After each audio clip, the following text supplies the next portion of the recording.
होता है वो जेल चला जाता है, पीएम बनेंगे या हम सीएम बनेंगे अगर नाम के पीछे जरदारी और शरीफ ना लिखा हो। भगोड़े तो लंदन चले जाते हैं, वहां सारे इलाज करते हैं। जितना झूठ इस कुरान के नीचे बोला जा रहा है ना, पहले चाचा को प्रॉमिस था पीएम ऑफिस, फिर उसकी भतीजी को प्रॉमिस था, फिर किसी और के बेटे को प्रॉमिस था। यहाँ पे अनइलेक्टेड बेटियां आ जाती हैं, कोई अटेम्प्ट करेंगे कि जी पीपल में जाओ, नून में जाओ। अस्सलाम वालेकुम। शानदाना गुजार ने बड़े कमाल और ज़बरदस्त अंदाज में हुकूमत को आड़े हाथों लिया। शानदाना गुजार बड़े गुस्से में नजर आई। उनका बस नहीं चलता था कि हुकूमत के अरकान को नोश डालती। पार्लियामेंट के इजलास में शानदाना गुजार ने हुकूमत की ईंट से ईंट बजा दी। एज मेंबर ऑफ पार्लियामेंट अभी भी नहीं के पास पड़ा हुआ है, मेरे पास फुर्सत नहीं थी कि मैं उठा लूं, लेकिन 2 साल इलीगली मेरा पासपोर्ट चुराया था। मुझे घर से निकाला गया from parliament lodges when I was in MNA. मुझे नहीं निकाला जा सकता था। I was supposed to stay there and 35 people came from CDA and the police. अब एक सीडीए पे डालता है police, I don't mind, I am sacrificing for Pakistan. ना इमरान खान ने सारी उम्र जिंदा रहना है, ना मैंने वतन के लिए सैक्रिफाइस दिया।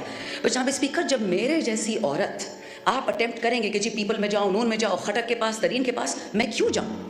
खटक और तरीन तो पहले से मेरे रिश्तेदार थे, मेरी तो उनसे वैसे नहीं बनती थी, तो मैं उनकी पार्टी में क्यों जाऊँ? वो तो जो हमारी पार्टी थी, मुझसे नहीं लगती थी। स्पीकर साहब, यू डोंट नो मी, मैं एक लड़ाका हूँ, हमेशा से थी। मैं हर किसी के साथ लड़ती हूँ, अपने लीडर के साथ भी लड़ी हूँ, हक के लिए लड़ती हूँ। और आज आपको ये बता दूँ कि जितना झूठ इस कुरान के नीचे बोला जा रहा है ना, आई स्वेयर टू गॉड मेरी हड्डियों में दर्द शुरू हो जाती है। ये बजट लोगों को बर्बाद करने के लिए है। और सर, आप भी पाकिस्तान में रहते हैं, आपके मुलाजिम होंगे, आपके कोई गरीब रिश्तेदार भी होंगे। ये जो बड़ी बड़ी अंग्रेजी हमें सुना रहे हैं, oh this salary tax and that digitisation, sir you are destroying digitisation. आप कंप्यूटर्स पे टैक्सेस लगा रहे हैं, किताबों पे, हार्ट स्टेंट्स पे, चैरिटी हॉस्पिटल जिसपे 50 से ज़्यादा बेड हो, आपने फार्मास्यूटिकल्स की 18% शरह बढ़ा दिया, रॉ मटीरियल की 18% उस अस्पताल पे टैक्स डाल दिया है। लेकिन जो मालदारों के हॉस्पिटल्स है सर, वो तो लंदन में है। भगोड़े तो लंदन चले जाते हैं, वहाँ सारे इलाज करते हैं। तो यहाँ पे लोग क्या करेंगे? जनाब स्पीकर, आपने अगर मेरी लास्ट, क्योंकि 3 ही मेरी बजट स्पीचेस थी, फिर तो हम फारिग हो गए। जो मेरी 3 बजट स्पीचेस थी, मैंने कभी भी उसमें पीपल या नोन को नहीं डांटा था, अपनी हुकूमत को पकड़ती थी मैं, और आज भी मैं यही करूँगी। हम जब छोड़ के जा रहे थे किटी में 17 अरब डॉलर, 21 अरब डॉलर हमने कर्जों में दे दिया। 32 बिलियन पाकिस्तान की हिस्ट्री पहली दफ़ा रेमिटेंसेज आई। 36 बिलियन आपका पहली दफ़ा एक्सपोर्ट हुआ। 6% आपका ग्रोथ रेट था। कोविड के बावजूद ग्लोब कहता था, न्यूज़ वीक और पॉलिटिकल जो साइंटिस्ट, ये जो बड़े बड़े इश्तिहारी अखबार थे, इसमें तो हमारा कुछ लेना देना ही नहीं है। उन्होंने बोला कि Pakistan is amongst top 3। You PDM have destroyed this country for what purpose? आपको खान का चेहरा नहीं पसंद था, बाजवा के साथ मिलकर वोट ऑफ नो कॉन्फ्रेंस करा दिया, नो प्रॉब्लम, ठीक है, नहीं पसंद खान साहब, इलेक्शन क्यों नहीं करवाया? 4 हफ्तों के अंदर अंदर इलेक्शन कराते, 6 हफ्तों में कराते, आना तो इन्हें नहीं था। बट प्रॉब्लम यह था कि पहले चाचा को प्रॉमिस था पीएम ऑफिस, फिर उसकी भतीजी को प्रॉमिस था, फिर किसी और के बेटे को प्रॉमिस था। यहाँ पे अनइलेक्टेड बेटियां आ जाती हैं, कोई इलेक्शन करता नहीं है। Sir, democracy is the best revenge. Vote को इज्जत दो, उसकी तो धज्जियां उड़ा के रखती हैं। ठीक, आपको पीटीआई नहीं पसंद, आपको पाकिस्तान से क्या दुश्मनी है? 46 साल से इस मुल्क में ये 2 खानदान टिक टैक खेल रहे हैं। अगर पाकिस्तान ठीक करना होता तो किसने रोका था इनको? ठीक कर लेते। 3 दफ़ा एक प्राइम मिनिस्टर, एक खानदान, तीसरी दफ़ा दूसरा। ये जो हमारे लोग आयल्स में बैठे हुए हैं, जो लोग हमें सर्व कर रहे हैं, जो हमारे घर में मुलाजिम हैं, इनके बच्चे बच्चियां कभी सोच सकते हैं कि हम पीएम बनेंगे या हम सीएम बनेंगे अगर नाम के पीछे जरदारी और शरीफ ना लिखा हो? A pox on a country which is ruled by 2 families and who have reaped it into the ground. अब ये ज़रबे इस्तेकाम, आई डोंट नो ये तरीन साहब की पार्टी से इनको क्या प्यार है। बाय द वे स्पीकर साहब, अब मुझे पता है इस पे नाराज़गी होगी, बट हो जाए, डजंट मैटर, मुझ पे पहले ही बहुत पर्चे कटे हुए हैं। हमारी 2 खवातीन थी पीटीआई की, जिनका कोर कमांडर हाउस से दूर दूर खड़ी थी। एक आज असेंबली में बैठी हैं, एक आज जेल में बैठी हैं। फ़र्क दोनों में ये है कि एक ने माफ़ी मांग ली, टीवी एंकर से, टीवी एंकर ने माफ़ करके आईपीपी में बिठा के इस हाउस में ले आए, और दूसरी बेचारी जेल में सड़ रही है। एक 3 स्टार जनरल की वाइफ, 3 स्टार जनरल, उसका ये गुनाह था कि वो हाथ में माइक्रोफोन और लिबर्टी में खड़ी थी। That is it sir. So this is the honesty and decency with which we deal with the women in our country. Punjab is the backbone of Pakistan, honourable speaker. Punjab नहीं हो तो पाकिस्तान नहीं होगा। और हम क्या करते हैं कि जिस औरत ने कोरोना से और कोविड से पूरे पंजाब को, पूरे पाकिस्तान को बचाया, उसको हमने जेल में डाल दिया, because that is what she deserves। जो चोर होता है वो प्राइम मिनिस्टर बन जाता है, प्रेसिडेंट बन जाता है, और जो शरीफ होता है वो जेल चला जाता है। माशाल्लाह, ये तो इस मुल्क का हाल है सर। जाएंगे कहाँ सर? मेरे पास तो फॉरेन पासपोर्ट भी नहीं है, हम कहाँ जाएंगे? हमारे 10-10 हल्के में लोग हैं, 10-10 लाख, वो लोग कहाँ जाएंगे?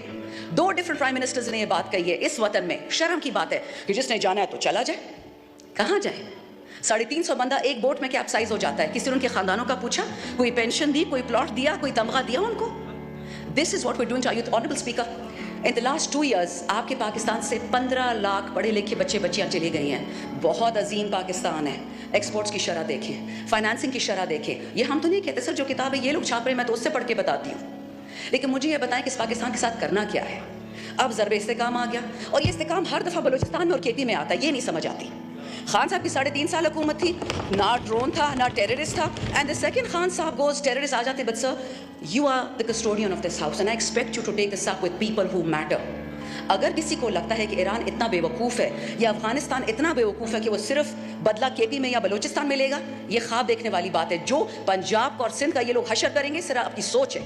सो खुदा का वास्ता है होश के नाखुन लें, ये आपकी जगह है, ये आपकी ताकत का सरचश्मा है, ये अवाम हम रियासत है। नाजरीन आप जरा गौर करें, इमरान खान इन्हीं रिसोर्सेज के अंदर रहकर सब कुछ मैनेज कर रहा था। नून लीग के अरकान कभी भी IMF से छुटकारे की बात नहीं करेंगे। इमरान खान ने IMF से छुटकारा हासिल करने की कोशिश की और वो कोशिश कर रहे थे। नून लीग अपनी चालाकियों चालबाजियों के जरिए पार्लियामेंट के इजलास में, टॉक शोज में, किसी भी जगह पर हों, ये लोग अपनी मक्कारियों के जरिए गलत अदाद शुमार पेश करके अपनी मन घड़त लॉजिक्स पेश करते हैं। इमरान खान के दौर में GDP 6% था। कोविड के बावजूद बड़े थोड़े अरसे में उन्होंने मुल्क को पैरों पर खड़ा करने की कोशिश की थी, लेकिन इनके खिलाफ साजिश कर उनको हटा दिया गया। इसके बाद PDM को हर तरह से यकीन दहानी हो चुकी थी कि उनकी हुकूमत आएगी, तो फिर इलेक्शन में देर क्यों की गई? मुआशरत का बुरकस निकल गया। डॉलर देख लें, GDP देख लें, एक्सपोर्ट, रिजर्व्स, महंगाई कहां से कहां पहुंच गई, इनके कानों तक जूं नहीं रहेंगी। मुल्क में पहले ही थोड़ी बहुत इंडस्ट्री थी, इसका भी बेड़ा गर्क कर दिया गया। आप अंदाजा लगाएं, ऐसी भी क्या क़यामत टूट पड़ी थी कि पेट्रोल की कीमत को मुसलसल बढ़ाया गया। जब कमी की गई तो 10 चीजें और महंगी कर दी गई, जिसमें बिजली, गैस और पता नहीं क्या क्या। अवाम की जेबों पर डाका मारा गया। अवाम की वो सेविंग्स जो बड़ी मुश्किल से अवाम बचाकर अपने मुश्किल वक्त के लिए, फ्यूचर के लिए, अपने बच्चों के लिए जो साइड पे रखते हैं, उस हक हलाल की कमाई पर हुकूमत ने डाका डाला। शरीफ सफेद पोश लोगों को बेपर्दा करके हाथ फैलाने पर मजबूर किया गया और आखिर सारा का सारा कसूर इमरान खान को ठहराते हैं ये लोग। असल में इमरान खान ने इन सबको